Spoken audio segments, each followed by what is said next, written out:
Hello, everybody, and welcome to the Cut to the Chase Sports Podcast. We're bringing unique insight and analysis behind your favorite teams. I'm your host, Chase Yantz. Next to me, you cannot see his face, but he is present. Matt Rickus. What's good with you, Matt? What's going on, man? It's been about a week or so since our last episode. I'm ready to get talking about some NFL football today. Got that right. We'll swing right down to Brady. What's up with you? Not too much at all. Definitely, not doing terrible. Trying to get through the week. Oh, School restarting back up, but just excited to be back on, and yeah, let's get to it. let's do it, man. I mean, we talked a lot of college football last week. Obviously, our Buckeyes, that game ended in a heartbreaking fashion, losing to Georgia 42-41. We will give you guys an episode on the national championship preview here, within the next couple of days with that game being on Monday night at 7:30. But yeah, we're going to shift gears and talk NFL football, which we haven't done a whole lot of since, early on in the season, but we got a lot to talk about for Week 18 football. But first off, we have to address this. This happened Monday night. The Bills are playing the Bengals. Safety Damar Hamlin had made a tackle on T. Higgins, and he got up and instantly dropped. And turned out he was in cardiac arrest. And everybody knows the full story by now. Rushed to the hospital. Both teams are out there on the field. It was a very, very emotional, traumatic event that happened that, most people, I don't think any of us have really ever seen that happen before in an NFL game. And it was just so, so emotional. I can't even find other words to talk about it. But, taken to UC Medical in Cincinnati. The last couple of days have been critical, still in critical condition, but he's waking up. He's, been doing better by the bit and everything. And, just a really, really scary situation. Still, our thoughts and prayers are with Damar Hamlin and his family, the Buffalo Bills, and just everybody affected by this. I'll bring you guys in on this. You guys have both played football in high school and stuff like that, and have suffered some big hits. You guys seen this and that. This was a routine hit, but you guys have been a part of some pretty violent contact plays and everything. But just you guys want to share your thoughts on the situation that happened Monday, and just where you guys are at right now and thinking was. Yeah. So when it happened, I was really like confused because I just saw him like just straight up drop to the ground. I was like, I didn't know if he just couldn't breathe for some reason or what. Mm-hmm. But when I saw his teammates' faces, I knew there was something way wrong, like happening, and I had no, I didn't know what to think or what it could be. But then I looked on Twitter and I saw the cardiac arrest and like the like 1/100th of a second that you could be hit. That would happen, and that actually happened at one of my baseball tournaments back in the day to a kid, not on my team or the team I was playing against, but at the same tournament, and he actually died from getting hit with the pitch, like, and the exact same thing happened to him. So, Jeez. it's actually kind of a miracle that he was able to survive, and it's really good to see that he's doing better because, I was really worried, especially, knowing that and having seen it. But yeah, like playing football, it's dangerous. I mean, that's you always forget watching the games and stuff because that doesn't happen every game or anything. There's big injuries, but that's just that's different. Like, there's not many deaths like straight in game or anything like close to a death like he experienced. So it was crazy to see. But if I was like still playing football and wasn't already done, I'd have to like think twice about it just because of the fact that, things like that can happen, even though it's such a small chance of happening. So that's all I have to say. Thoughts go out to him and all that, but I'm glad to see he's doing okay for sure. Yeah, like one of the the more national stories about something like that, not necessarily the same thing, but suffering from cardiac arrest or a heart attack on a playing surface. Hank Gathers back in the 90s, late 80s, early 90s, played for Loyola Marymount. He was the leading scorer in college basketball for 2 straight years. The first time it happened, he collapsed on the court. ended up being fine. He went back to his normal play and everything. He was, still performing at a very high level. And the second time it happened, he instantly died on the court. And it was such a tragic story that happened that was over 30 years ago. And obviously it's I'm glad to hear Damar Hamlin is doing, better and better. And he's, it looks as though he's progressing really well. Matt, I'll get to you. What was your initial reaction and thoughts and just, the time you had to develop what happened on Monday night? Initially, I was kind of like Brady, just, flu, a bad injury, whatever. Mm-hmm. But then once you actually see, because bad injuries, quite frequent in the NFL. They happen almost every week. But when you see, Josh Allen and everybody in tears, you're like, oh God, this is for real. Like, this isn't just a normal bad injury. So at first I was thinking, maybe so I was actually not watching the game live at that time. I had it on, but I was upstairs. So I didn't see the actual hit until I saw replays after. I didn't see it live. I was like, okay, maybe he just didn't get hit in the neck or something. Bad neck injury. Is he concussed? But then no, cardiac arrest. And I'm like, oh my God, just one little spot, one little hit. You just hit it at the right spot, you get hit hard, boom, you're there. And it's crazy, man. Life is short, especially just playing football those years. That can happen to anybody, you know what I mean, at any time. So, to play the game, you got to be tough. You got to play tough. You're a warrior. You go through a lot of stuff like that, but you never even think about your life ending. You know what I mean? So it's a wake up call. Life is short, but I'm very happy that he woke up and seems to be progressing a little bit. So that's good. Yeah, just the entire thing. Sometimes people gotta remember. Like some of the players have said, they're grown men playing a kid's game and all that, and you don't think about, like you guys say, you don't think about any of that stuff ever happening, stuff like that. Some people may look at these, these professional athletes like they're invincible, but the reality is that we're all human, and any of that stuff could happen to anybody, and it's just so unfortunate it had to happen right there. And T. Higgins was involved in that play, and there's been obviously there's been a lot of support for T. Higgins, but then there's also been some backlash at T. Higgins, which has just been, really unnecessary, because that was just it was a normal football play. Even the family of the Hamlin family even came out and, was saying you guys need to stop. People need to stop saying that stuff to T. Higgins and everything. It's just, it's a freak accident. It's just a normal football play, and just, something like that happened that is just so unfortunate. But we are very glad that Damar Hamlin seems to be getting better and better, as the hours go on and everything. And here at the Cut Street Sports Podcast and everywhere else, our thoughts and prayers are out to them and their to him and his family and everyone that has been affected by it, most definitely. But we're gonna kind of move our attention forward onto the Week 18 games.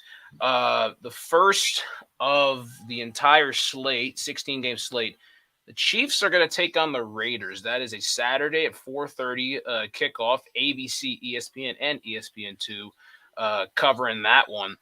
The Chiefs have the ability to clinch the number one seed with this win. Cincinnati and Buffalo, that game did get canceled by the NFL, so we're not entirely sure what's going to happen when it comes to, is it a no contest? Is it a forfeit? What's going to happen with that?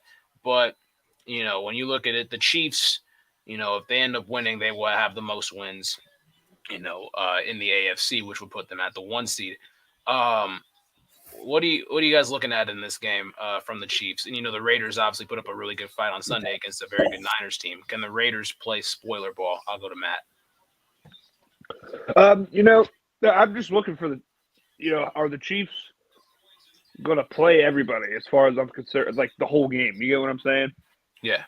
Are they going to, they are in a situation where if they win, they obviously get the bye. But like you mentioned just a few minutes ago, or a few seconds ago, actually, with what's the NFL going to do? That's going to change the Chiefs' perspective, because if they call it a no contest or whatever, I mean, the Chiefs already have the 1 seed. You know what I mean? Like it'll be go by winning percentage. Is that correct? I believe so.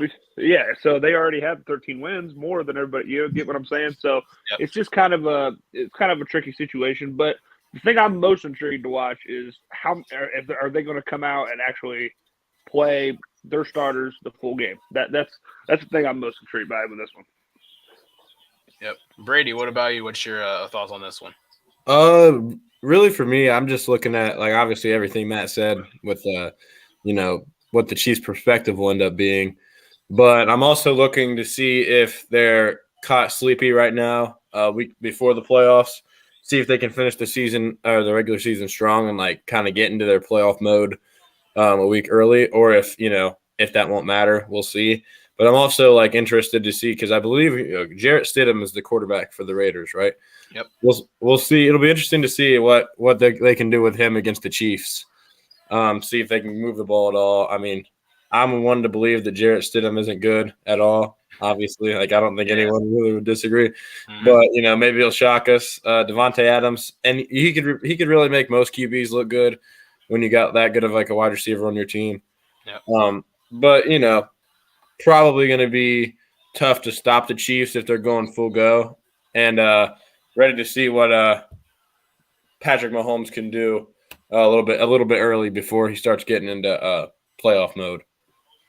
Most definitely. I mean, you talk about, Jared Stidham and having Devontae Adams out there. Devontae was 7 for 153 and 2 touchdowns last week against the best defense in the National Football League in the 49ers.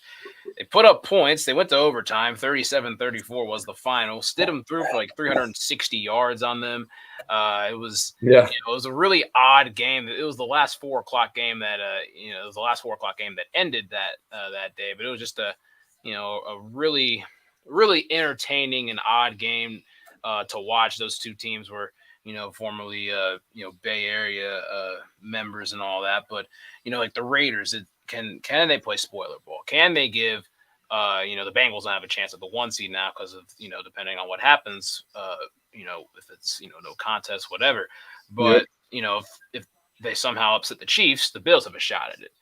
And you can talk about win percentage, but I mean, this is going to be a really intriguing game. Are the Chiefs going to, how are they going to look? The last time these two teams played each other, the Raiders lost the Chiefs by 1 on Monday Night Football back in Week 5. So, a little different circumstances at this point, but should be very interesting to watch. We'll move on to the Saturday night game, which has even bigger implications. The Titans and the Jags, the two teams, one at 500, one flirting with 500, but will not get there. It's the AFC South Championship game. The winner is into the playoffs. The loser, most likely, about 99% sure, will be out of the playoffs. There's still mathematical equations that could say, okay, they have like a 1% chance. But this is the AFC South Championship game. It's in Jacksonville. The Jaguars took the first game against the Titans. They dominated that one up in Nashville. Brady, what has impressed you about Trevor Lawrence this year? I really just think him making better decisions this year than last year has been the main thing. Because last year there'd be times where he would just throw. I believe it was against the Cardinals. He threw some really bad picks, like the passes that you just shouldn't be throwing. This year he's cleaned up those mistakes. From what I've seen, from when I've watched the Jags, he's been better than last year for sure. And they've done a good job. They've done a good job building around him this year for sure. And then next year, I believe they get Calvin Ridley, which everyone forgot about because it's not as relevant with that suspension this year that everyone forgot about. But yeah, like I said, I think he's been better, and I think that he's definitely not a bust. Like last year, if people called him a bust, which I never called him a bust, but he's not. He's a good quarterback, and he's definitely been better this year. And definitely like what I've seen from him most games, especially these past few weeks. Because earlier in the season, he was playing okay, not the greatest. Like he had his bad plays, but now as the season's gone on, he's developed, and he's been solid for sure.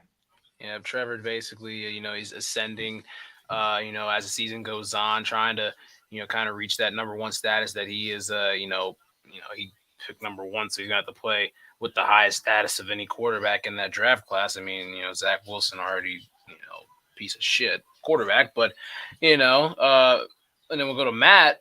From the Tennessee perspective, there's no Ryan Tannehill. I don't know if that's either a good or a bad thing, but they've just continued to lose. They've lost 6 in a row. Josh Dobbs is the starter. Started last Thursday. We don't know about Derrick Henry. What do the Titans do on Saturday to win and get to the playoffs?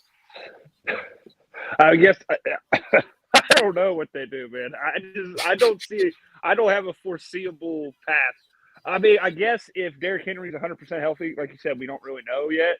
Like, yeah, pound it a million times, and just so Josh Dobbs can make a couple throws for you in clutch serious situations. I guess I just don't see any way Tennessee wins this game. I mean, it's about as good as I can fucking say it right there. Yeah, putting it bluntly for sure. I think I was listening to I think it was Carlin and Canty. I think that's on ESPN from 3 to 7 on ESPN Radio. They were talking about Mike Vrabel being one of the best coaches in the NFL, strategic and all that stuff. He's from the Belichick coaching tree and all. I think Chris Canty was talking about a formula they could use. They have Malik Willis as a backup. They have Josh Dobbs as their starter, and they have Derrick Henry. What can all those guys do? They can run, okay? Yeah. And I don't know if they've been, maybe they've been trying to put wrinkles in of, running a bunch of zone reads and running, options and stuff like that. I don't know if they've been putting that in practice since they've known Tannehill's been out for a bit, and they're just, maybe they just like, what, screw it. We're just going to go fucking college offense and look like the Ravens and just run the ball every freaking down, so I'm not entirely sure. It kind of looks like your Kenton Ridge Cougars, huh, Brady? Yeah. I mean, running the ball a lot for sure. I do. A touchy subject, isn't it? I do think it is, but I do, definitely. Oh my gosh! All right, we'll move on from that one. Matt, what's a game you're looking forward to on Sunday? The most. Bengals Ravens. I can't wait for that game. It's gonna be awesome. What you got for the way I mean, I just am I expecting to win? I'm expecting the Bengals to pull it off and win. But the reason I like it, I think it's looking like there's a chance that. So let's say the Bengals Bills are no contest. The Ravens win this weekend. Yep. Did they win the division? Well, the Bengals would have a higher win percentage than them. Okay, so what is it? What is the tiebreaker? I guess is what I'm trying to figure out. Well, I mean, I think a tiebreaker would be if they had the same record, then it would go to. I think it would go to divisional record. The Ravens would have the better divisional record than us. So I'm not entirely sure. So that does suck. Yeah, that's what I'm saying. So I'm not sure. Like, I don't know. I'm not gonna say I know for sure, but there's a chance that the Bengals lose. They could go from 3 to 5 or 6 or whatever it is. Any of us, it's like our biggest question. Who knows what that even, who knows what the whole seeding thing and, what the context of winning the division is for us. The only way that you can solve that is, and not having that situation is win the fucking game. And right. I'm going to stress that out. Exactly. When, I haven't brought up the game, the little portion that we played on Monday night. When Cincinnati was out there on offense, however many plays it was, 7 or 8 plays, they looked pretty good.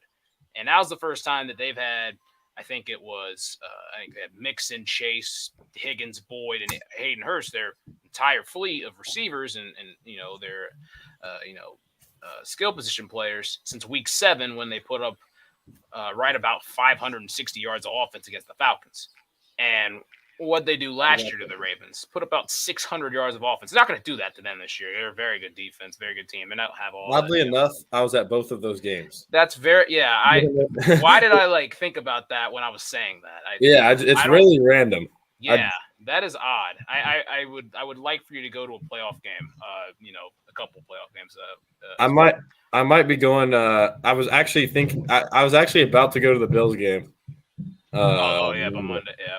I was about to go to that game because not because Just a good game. not because I was like rooting for either team, but just because there was just kind of like a why not type of thing. Yeah, Like yeah.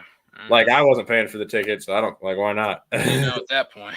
But Yeah. I mean, this is still a big game. This has got to be your number one game too, right here, Oh Chase. yeah, Right? definitely is. I mean, Oh I'm yeah, here keeping we an eye on come, this baby. for We're on sure. 'em.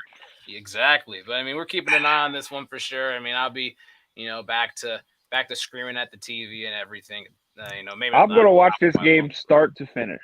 I'll tell you Yep. that much. I don't know what the whole situation is with the Ravens quarterbacks because I heard that Tyler Huntley was also hurt as well. I don't know what his status will be on Sunday, but obviously Lamar Jackson, he's a no show. He's not going to play. I don't think. That'll be interesting to monitor in the playoffs though if Lamar Jackson comes back at all or not. If he doesn't come back, I think he's played his last down as a Baltimore Raven. But that's another story for another time. Wow. That's another story for another time. We'll talk about that in a little off-season edition. But yeah, me and you, Matt, we got the same game right there. Brady, I think I know what game yours is, but Yeah. I think I'd it's probably have to go. Yeah, I'd probably have to go with the Browns Steelers game, just due to the fact that it matters and it's of my team. Yeah, how the fuck are you guys still in? Yeah, I mean every year. Every year. I did not think I thought this would be the final year that it's like, okay, it's the actual like straight up step back. Like now we're gonna have to start fixing things, which honestly we might still need to get a couple more pieces, obviously, to actually like make any type of run, but we're still fighting for those little wild card spots.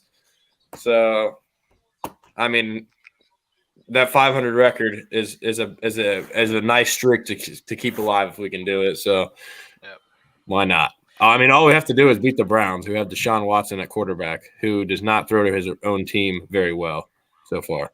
Yeah, your implications, yes. If you beat Deshaun Watson, the percent chance goes up. You also need the Bills to beat the Patriots, which is very possible. You need the Jets to go into Miami and defeat the Dolphins, who have like a third string quarterback in. So that's very possible too. But yeah,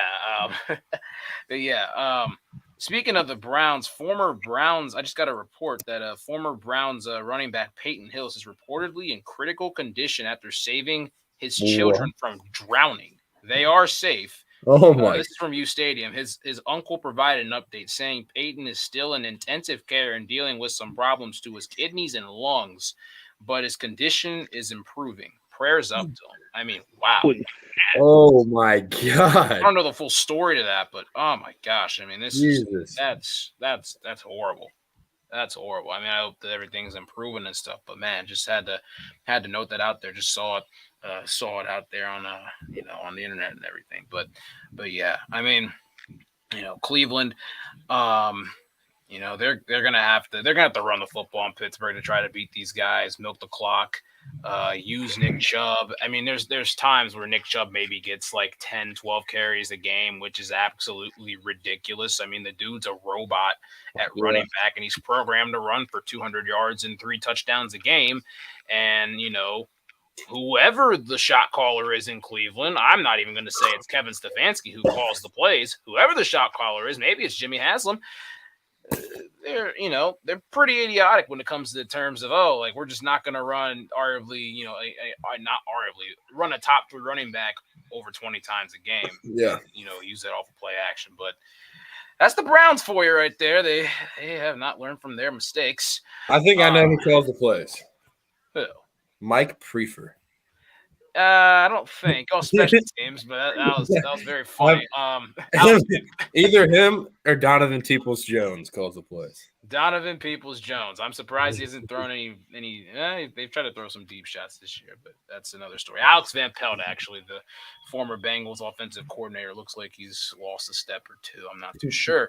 We'll bounce over to the AFC East with some implications because those, the Patriots and Dolphins are still fighting for their stuff. The Bills are fighting for theirs as well, and the Jets for the 12th straight year out of the playoffs. Patriots, Bills, 1:00. The Bills are taking the field after what happened on Monday night. The players have come out and they've even said that they're fine to play a game 3 days from now. Yep. So They're getting prepared. They're taking on New England. Pittsburgh needs, New England to lose and all that. Mhm. Um, this is going to be a tough environment for, Patriots to play in. Bills Mafia coming together even more after what happened.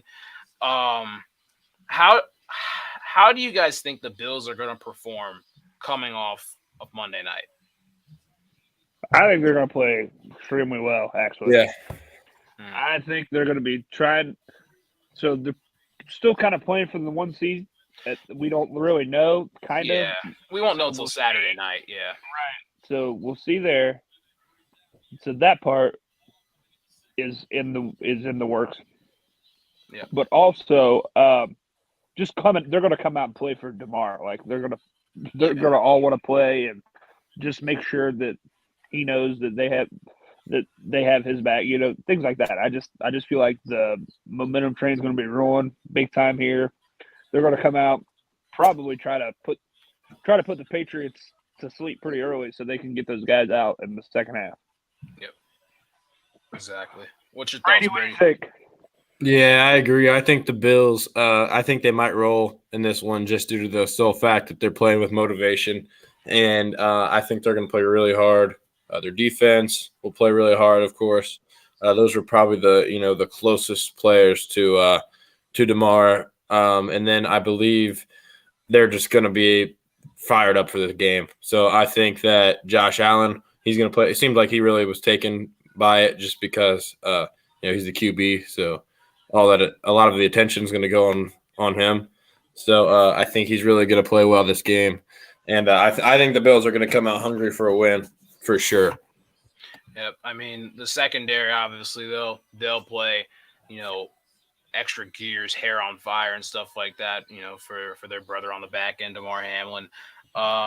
Josh Allen and the Bills offense. They look pretty good on the first drive, on the only drive in Cincinnati. They were out there. I know they got a field goal, but they still look pretty good. They're always in it. They're obviously an explosive offense. They're going to come out and try to, like I said, put these guys asleep early. The Patriots are, on a different level from them, below the Buffalo Bills. It's their division now. The Patriots had their run for such a long time in this division. Now it's the Bills, and it's pretty obvious and clear that they dominate. They dominate. When it comes to the landscape of wins and losses with this division. So I mean, yes, expect Buffalo to go out there and play a very heartfelt performance on Sunday. The Jets and the Dolphins, 7-9 versus 8-8. The Jets were in the playoff race. Yeah. Even last week, they were the 6th seed for the longest time. They were in that thing for a while. They were, at 1.74 and dropped all the way to 7-9. Talk about a collapse. The Dolphins, they're definitely going to keep eyes on that game in Orchard Park. The Dolphins are going to have to worry about their own quarterback problems. Toot was not playing. Teddy Bridgewater's dealing with the dislocated finger. Skylar Thompson looks to, be the starting quarterback, but then they also signed Mike Glenning off the street. Yeah. So, 4 quarterbacks there. Who the hell's going to be their starter? The first one canceled out. The second one, we don't know. The third one is the third one. And the backup just came in 2 days ago. And they're playing the Jets. Mike White and the Jets. Yep. Just what do we expect from Miami? Can they pull this thing out? I mean, they're definitely got some issues to deal with for sure with all those injuries at QB and the uncertainty. But they do have what's his name, Skylar Thompson. He's not. I mean, he's no franchise QB or he's nothing special, but I guess he's a serviceable QB. Can give you a shot, especially with their offense and their skill guys. And then Mike Glennon, he's seen enough time to know he's kind of sucks. Well, definitely sucks, but we'll see what he can do if he ends up getting any time in this game. And I kind of expect them to be without Teddy Bridgewater as well. I don't know why. I just have a feeling he won't play, or Yeah. I just don't. I mean, I couldn't tell you with certainty, but I have a feeling that he won't play, and I think we're going to see some Skylar Thompson and some Mike Glennon in this game, and then we're going to see them play a Mike that is white. Got that right on the other side. We'll see what he can do and try to play spoiler for Miami. Matt, what's your thoughts? Oh, sorry. Oh, you're good. What you got? Yeah. This is just going to be a really shitty quarterback game, I think, to watch. So I think you're probably going to see a lot of Mike White. Like, I don't know. Who was the fourth quarterback you said for the Dolphins? Mike Glennon. So you got Glennon, White, or I'm sorry, yeah, Mike Glennon, Skylar Thompson for the Dolphins. Did you say there was a fourth one? Oh, I was just saying there's 4 quarterbacks on the Dolphins. Oh, I got you. I was about to say. When you said that, I was like, did I miss him signing another one? I was like, what the fuck? I have no idea, but yeah. Anyways, I think you're going to see Mike Glennon mostly. You'll probably see Skylar Thompson too. I mean, whatever. Yeah, I think the Dolphins will probably pull it out because I think they got better players, like just overall, a lot of talent on the outside, especially. But I'm not looking forward. I will not be watching this game at all. Not a single snap. Me neither. This is not going to be on the TV. Tell you that. Before we go to the NFC side of things, down below we have the AFC playoff picture. We were talking about this for a second with the cut for the top seeds and all. Oh, the Chiefs, they won their division. They're 13-3. They win Saturday. Based off what's going on with the league right now, they're probably going to end up being the 1 seed. They'll be the 1 seed with the win. But you guys can look that up on other sites. The Bills at 2. The Bills with a win, they'll end up being the 2 seed. Cincinnati's implications. They, as of right now, when it comes to win percentage, they would be the AFC North champions, but nothing has, really been said officially on that. If they win, they kind of take care of that narrative. If they win and Buffalo loses due to conference record, I believe Cincinnati will hop them to 2. And then the Jags and Titans game. The Jags are the 4. The winner of the Jags and Titans is the 4 seed, and they win the division there. Chargers are 5. Ravens are 6. I believe if the Ravens win, the Chargers lose, and then the Ravens will hop the Chargers, and then we'll see what the whole pending argument there is about the division. If, obviously if the Chargers win, they'll be the 5. The Chargers basically control their own destiny when it comes to, having that top wild card spot. And then the 7, 8, and 9, the 7 seed, the Patriots are in as of right now. The 8 seed Dolphins and 9 seed Steelers on the outside looking in. Patriots win, they're in. The Dolphins need a win and a Patriots loss. The Steelers need a win and a Dolphins loss and a Patriots loss. So, who gets in as a 7 seed on Sunday? Matt, I'll give you first pick on this. Yeah. I think the Dolphins get in. I think the Patriots will lose to the Bills, and I think the Dolphins will pull something out of their ass and get in there. All right, Brady. Oh, I have a feeling the Patriots. Never mind. I was going to say the Patriots because of the Dolphins situation with their quarterbacks, but then I have a feeling that Mike McDaniel is going to call a good game, and he's going to get the ball into his playmakers' hands without having to make their quarterback do anything crazy. Yeah, and I think they're going to win this game. Patriots lose. I think they get it. I think they get it as well. All right. So, matchups would be very interesting if you look at it from there. If you look at unofficial matchups, if the Dolphins were to win and, everybody else's, these standings stay the same, the Chiefs would be the 1. The Bills would take on the Dolphins in the playoffs, and the Dolphins and Bills played 2 fantastic games this season. The Bengals would play the Ravens back-to-back. That would be incredible. And then the Jaguars, who are on a hot streak, will play the Chargers, who are on a hot streak, down in Florida where it's hot. So, yeah. This will get really interesting with the AFC. That's gonna be a really fun round of playoffs to watch. We'll go to the NFC right now. All that stuff really starts at 4:00. And the first game we'll look at the Giants and the Eagles. The Giants are 9-6-1. They clinched the 6th seed, clinched the playoff spot. I remember on the podcast back in the summer, I was talking about how shitty the fucking Giants were and how they're going to go like 4-13 in that, they're a piece of shit team. Made me eat those words. 9-6-1. I honestly this is like the biggest surprise to me in the NFL this year. I really cannot believe, and that's no shade to Daniel Jones, but I really cannot believe the Giants have made the playoffs.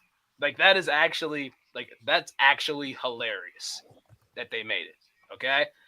The 6th seed, they're going to take on the Eagles, who the Eagles still haven't even wrapped up the division yet. I mean, what were they, like 13-1 for the longest freaking time? And, Jalen Hurts ultimately gets hurt. They lose to the Cowboys, and the Cowboys act like it's their Super Bowl on Christmas Eve. Then the Eagles lose to the Saints last week to Andy Dalton and Taysom Hill. Now they're playing for their division in Week 18. What's going to happen on Sunday? The Giants have nothing to play for. They're the 6th seed, right? So they're going to either go to Minnesota or San Francisco. But what the hell's going to happen in this game? This is like a really weird game to look at. But what do you guys see? I think this is like you said, this is two teams that aren't normally with these two. The past couple of years at least. Obviously, Eagles won the Super Bowl not too long ago, but the Eagles these past couple of years have not been very fun to watch. But this year they are pretty fun to watch because their offense has gotten weapons. Obviously, it hurts being hurt, no pun intended. They've got the team around them. Just shut up. Spread the love here. Spread the love. It's surprising to see the Giants like this, like Chase said. But I think, you'd have to think the Eagles will take care of them, right? You just have to. But fly, Eagles, fly. You never know with the circumstances and the way the Giants have played this year. Yep. It's looking like Jalen Hurts is gonna be back for this game. So the last time they played each other, the Eagles dominated that game. Matt, what's your looking on this game? 4:25 Sunday on CBS. I'm ready for the Eagles to just clinch it all. You just relax. My Super Bowl pick at the beginning of the year, Super Bowl winner, really, really proved me good so far. I'm riding the whole freaking way, baby. Fly, Eagles, fly. There you go. Fly, Eagles, fly. All right, turn them and burn them. But yeah, you picked the Eagles like that.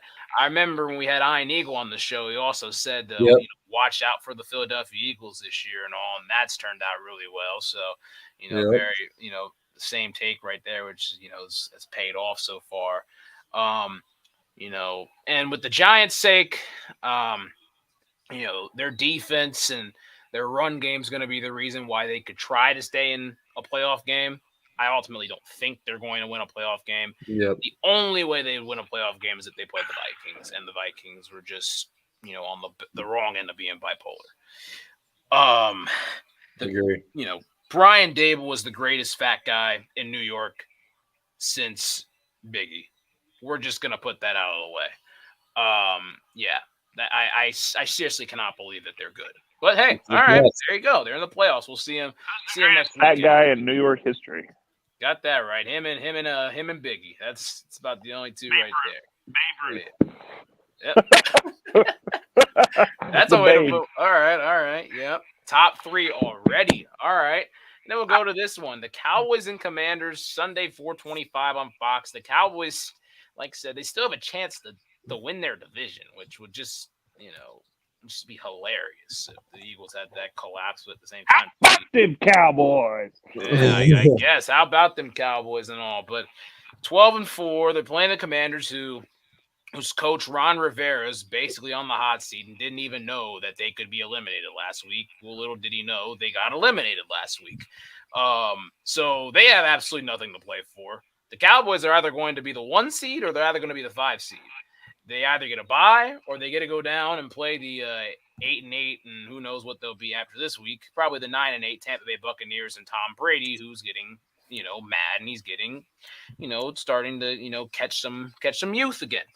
So the Cowboys can't really control their destiny to get the 1 seed. They're gonna have to have the Giants beat the Philadelphia Eagles. There's not really a whole lot to look for in this game. Just the fact that the Cowboys are probably going to win this. And they just kind of have to hope that the Eagles lose, which probably isn't going to happen, which is really second-guessing why I even put this game here on the panel. So any thoughts on this? Like, just throw something in there. What you got? First play of the game. 5-yard out route complete to Jahan Dotson for the Commanders. All right, we will clip that. We have to clip it if it happened.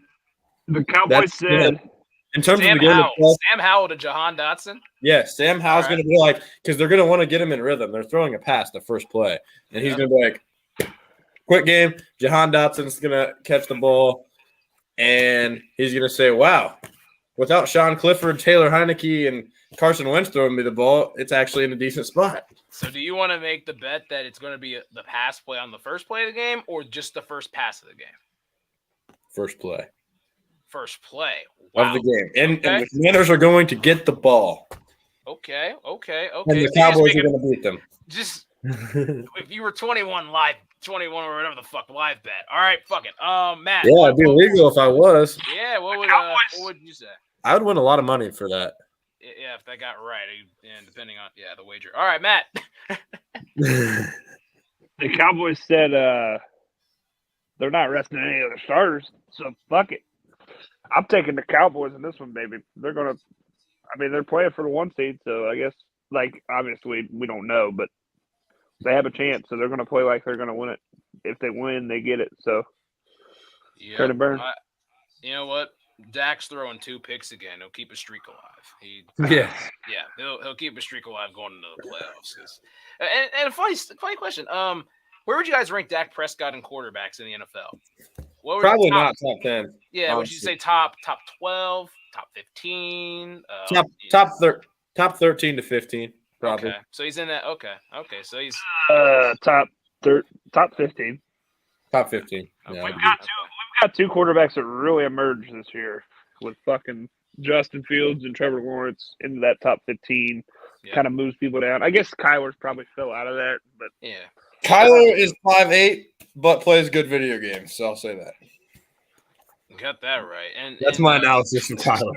That's a very good one. You have to kind of keep an eye on when some of that Call of Duty stuff comes out and when they were picking if they're going to win or lose. But it obviously became relevant because the Cardinals just kept losing. And then also you had Tua had a very good year for the game that he played in, and then he's not been concussed. So yep, that's a name to pronounce. I remember early season show quarterback when Matt called him to a shithead a couple. Oh yeah, it was his nickname. Bad take.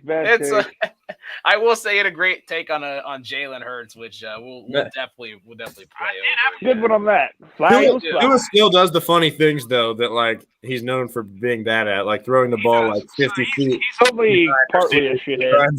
I mean, he still had a much better year than other years, but it's still funny. I think the nickname should stay just because he still does Tua things sometimes. If that makes sense. Fucking shit. He'll have Tyreek Hill be running with nobody in 6 yards, and he'll throw the ball, and Tyreek Hill has to make a contested catch. Yeah, acting like Tyreek Hill's fucking Wilt Chamberlain out there. But yeah, exactly. I mean, it is what it is. A Giannis, but yeah, I mean, and Tua could get to the playoffs. He could play in the cold against Buffalo. We'll see what happens if he's out of protocol. There's 2 other NFC games that we have to look at. The first one is not that appetizing. It's the Rams and the Seahawks. We all thought the Rams would, be good, clinching their division at this time of year, or a wild card spot with the Niners being, as good as they are. But Baker Mayfield and the Rams, if you told me this 18 weeks ago, that'd be hilarious. Even 6 weeks ago, that'd be hilarious. Baker Mayfield and the Rams are leading his troops into Seattle to take on Geno Smith and the Seahawks, who are fighting for the 7 seed at 425 on Fox. The Lions, man, are huge fans of the Los Angeles Rams this weekend. The Seahawks, they need a win, and they need Detroit to beat them. It's kind of it's a really awkward situation going on. We'll get more into that in a second. Can Baker pull it off against the Seahawks? And what is Geno like? What's the outlook for Geno? Yes, he can, and yes, he will. The Rams are winning. I hope so. I really hope so. They are going to spoil a division rival season right here, right now. I hope. I Go really Rams. hope they are. This I first I game don't is really gonna have be a any run. reason for it. I just think it's going to happen. Mm-hmm.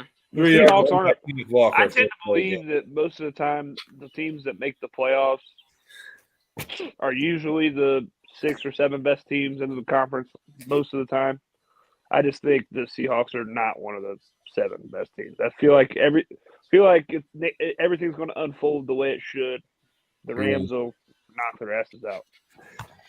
Yeah, they've fallen off a good bit since they were ever since that London trip. I'd say they were 6-4, 6-3 back at that time. But yeah, things haven't been fantastic. Brady, what's your look on this game? Gino's going to play a great game. The Seahawks are winning. And it's going to be funny because of, they upgraded from Russ.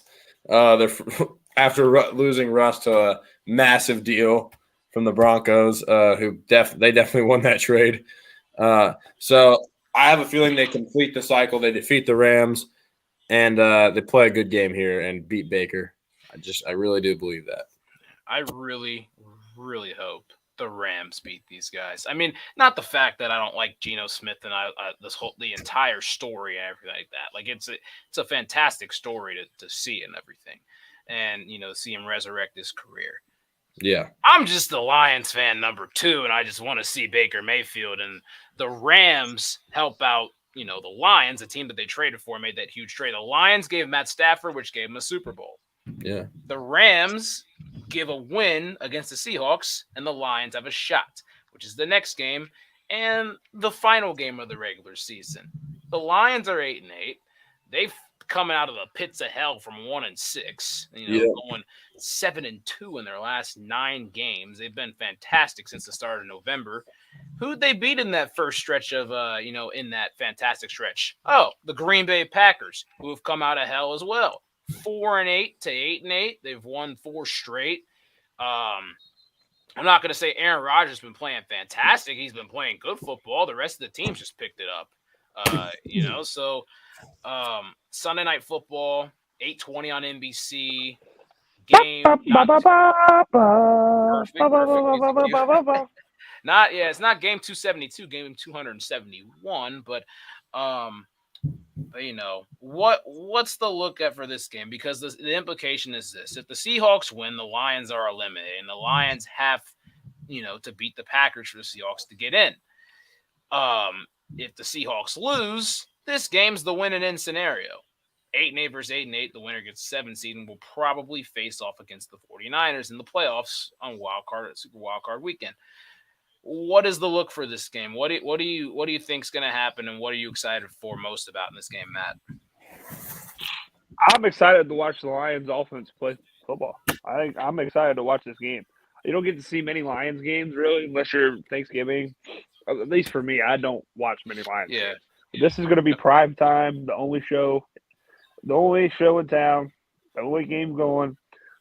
Sunday night, and I'm watching Football Night in America with Tony Dungy before. I'm gonna love it. It's gonna be great. And I'm gonna watch 2 games, start to finish. Lions, Packers, Bengals, Ravens, baby. Man. Go Lions. Yes, sir. My team and my brother's team. There you go. Football night, Sunday Night Football night only on NBC. Brady, to you, what are you most looking forward to in this game?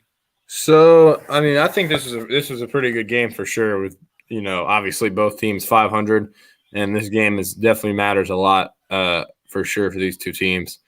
I personally am rooting for the Lions here. I just like them more than the Packers. I've never really been against the Lions. I've always been a fan of them for sure. And they've got a few players I like for sure. Some being former Buckeyes, and then some just being players that I enjoy watching, like Amon-Ra St. Brown. I think he's a great player.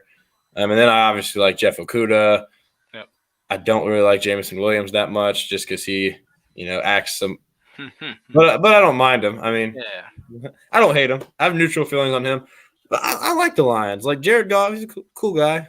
Like I feel like I want to watch the Lions play some good football here. and I also like Jamal Williams. I feel like I don't think he's like a great running back, but I think he's a pretty good goal line running back, and I expect the Lions to come out ready to play. And obviously, Aaron Rodgers, he's really clutch and not that clutch at the same time. He's like the most clutch player ever, but also not all at the same time because he makes all these crazy Hail Mary throws, game-winning drives, but then he gets to the playoffs and just doesn't play good also at the same time. So it's really weird to explain. So, Yeah. I mean, he does get there though usually. So I'm not gonna say much about that, but it's an interesting game. Very interesting game. Most definitely is, and funny you should mention Jamal Williams. He's the league leader in touchdowns this year.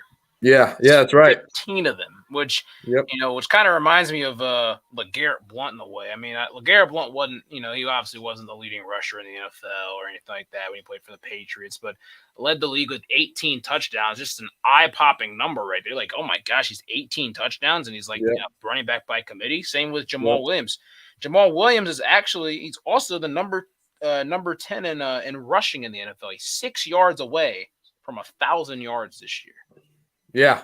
I mean, when you look at the look of 1,000-yard running backs, 1,000 yards and 15 touchdowns a year. I mean, that's a pretty it's a pretty well-known list on there and all. But I don't have it in front of me. But I mean, he can put himself in great company there. Detroit's offense very fun to watch. I mean, Jared Goff's been playing really good football. He obviously plays really good football at home. He's played decent football on the road. Just he just cannot turn the ball over and put them at a disadvantage. The run game's been really well. The defense has kind of picked it up. Obviously, last week they did against not a good Bears team. On the flip side, the Packers, they've just been playing well on every other phase.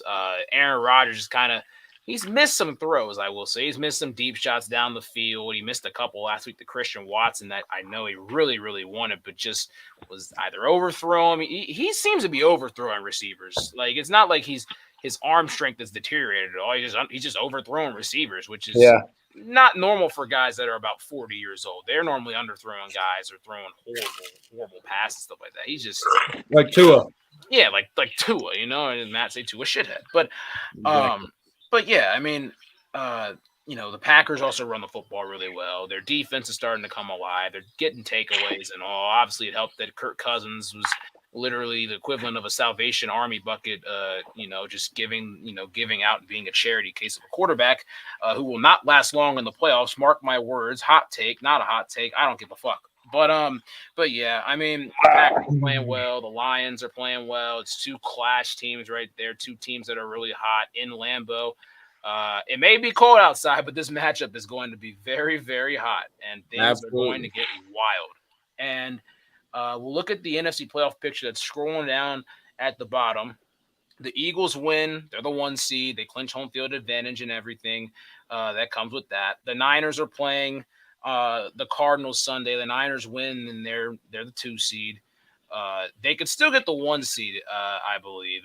I think both if the Eagles and the Cowboys lose and the Niners win, very weird scenario, but the Niners could still get the 1. The Vikings, to get the 2, they would have to win and have the Niners lose. The Bucks are locked in at the 4. The Cowboys could, if they win and the Eagles lose, they'd be the 1 seed, which would just be crazy if that happened. So those are the only 2 teams that could be at the 5 seed. The 6 seed, the Giants are locked in. The 7 seed is up for grabs between the 3 teams, the Packers, Lions, and Seahawks. Seahawks win Sunday, eliminates the Lions. The Lions have to beat the Packers for the Seahawks to get in. Seahawks lose Sunday. Lions, Packers is win or go home. And I mean, this is going to be a very eventful Sunday. Saturday games as well. The Saturday night cap is going to be really fun to watch. All the Sunday games, going to be a very, very fun weekend in the NFL. Last weekend of the regular season, right before rolling into the playoffs, and right before rolling into the national championship game. TCU is going to play Georgia in that one, which we will do a show on that. Any final thoughts before we get out of here? What if the Go ahead. Eagles, Cowboys, and Niners all lose and the Vikings win? What happens if the Vikings still would not get They it don't. because because the Eagles beat them in the regular season and all that, so they would have the Okay, so the you're right. tiebreaker. You're right. The Yeah. tiebreaker head-to-head. Yep. Okay. So I forgot about it. So if everyone lost, the Eagles would still be the 1 seed. The fact that they have not locked it up is actually it's kind of weird, Yeah. but we'll see what happens with that. We'll bring What you guys a if- national champion. What's going on? What if the Seahawks lose and the Packers win? Seahawks. Oh, the Packers win. They're in. Oh shit! Packers- yeah, Packers win. They're in. They're just in. Yeah, because If the Seahawks win and the Packers win, the Seahawks are in. the Packers are in because I think it's because of win percent. They have the So same the Packers. win percentage, but I So think the it's Packers strength should of- really be at the 7th seed right now. They should be, but I don't know what the whole entire thing is. I don't know if it's strength of schedule or what's going on. I think it might be because of strength of schedule because the Seahawks are playing a 5-win team and the Packers would have a win over an 8-win team if they win their game on Sunday night. Completely forgot about that. The Packers have the easiest road to the road. They to the control playoffs, their own destiny. Yeah. but they're the lowest seed of any team that's still eligible. That doesn't really matter. It's seen fucking that. weird. Never seen that before. So, yeah, I mean, the Packers have the easiest road there. Detroit's got the toughest. They got the toughest. They got to win their game in Lambeau, and they got to hope that Seattle wins at 4:00. They could be eliminated by the time they're starting their kickoff on Sunday night. That's just it's a weird scenario for their team. Either or. Dan Campbell, I think, is going to have his team fired up, regardless of what the case is. They're going to be on national television. You don't get that opportunity much if you're in Detroit. But yeah, any final thoughts from you guys? That's all I got, man. Good. Yeah. All right, cool. I'm glad we could do this NFL talk. There's obviously going to be more coming up with the playoffs and all. We'll bring some national championship stuff, and then once all that stuff's over, it'll be a good month from now. But March Madness is going to come up, and we're going to have a lot of fun talk for that. But right now, with the last taste of football that we have, regular season football that we have, and then playoffs coming up, we're excited to bring you that coverage, though. That's Brady King, Matt Ricketts, Chase Shantz. We'll see you guys next time.